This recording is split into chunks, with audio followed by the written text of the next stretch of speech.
को ईरान और इजराइल की कितनी जरूरत। भारत का ईरान और इजराइल के साथ कितना हुआ कारोबार। दोनों देशों की जंग से भारत को कितना नुकसान।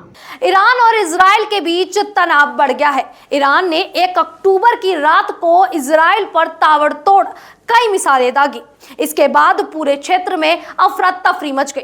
इस जंग का असर पूरी दुनिया पर पड़ सकता है। भारत भी इससे अब अछूता नहीं रहा है, क्योंकि भारत के ईरान और इजराइल दोनों देशों से काफी अच्छे संबंध हैं। भारत दोनों देशों के साथ ट्रेड भी करता है। ऐसे में अगर इन देशों में लड़ाई बढ़ती है तो इसका भारत पर क्या आर्थिक असर दिखेगा, चलिए आज यही जानते हैं।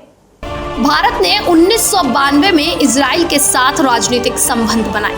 इसके बाद दोनों देशों में कारोबार काफी बढ़ा। 1992 में 20 करोड़ डॉलर से ये वित्त वर्ष 2022-23 में 10.7 अरब डॉलर पर पहुंच गया, जबकि इसमें डिफेंस ट्रेड शामिल नहीं है। बीते 4 सालों में ही दोनों देशों के बीच कारोबार दोगुना हुआ है। 2018-19 में 5.56 अरब डॉलर से करीब दोगुना होकर ये 2022-23 में 10.7 अरब डॉलर हो गया।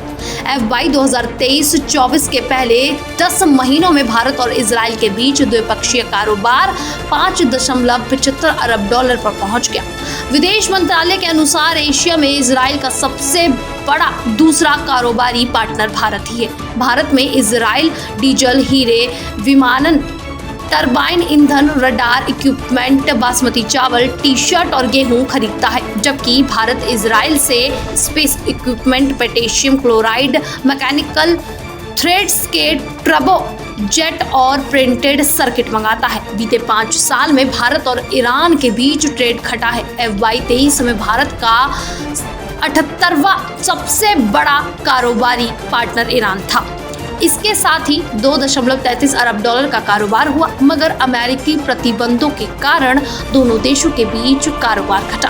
2022-23 में 2.33 अरब डॉलर के कारोबार में से ईरान ने भारत से 1.66 अरब डॉलर का सामान खरीदा, जबकि ईरान से भारत ने 0.67 अरब डॉलर का सामान खरीदा। भारत ईरान को मीट, स्किम्ड मिल्क, छाछ, घी, प्याज, लहसुन और डिब्बाबंद सब्जियां बेचता है और मिथाइल अल्कोहल, पेट्रोलियम, बुटमेन समेत कई जरूरतमंद जो चीजें हैं वो खरीदता और बेचता है। ईरान और इजराइल युद्ध के चलते सबसे पहले तो तेल की कीमत बढ़ी है। यही भारत के लिए नुकसानदेह है, क्योंकि तेल महंगा होने से भारत का इंपोर्ट बिल बढ़ता है।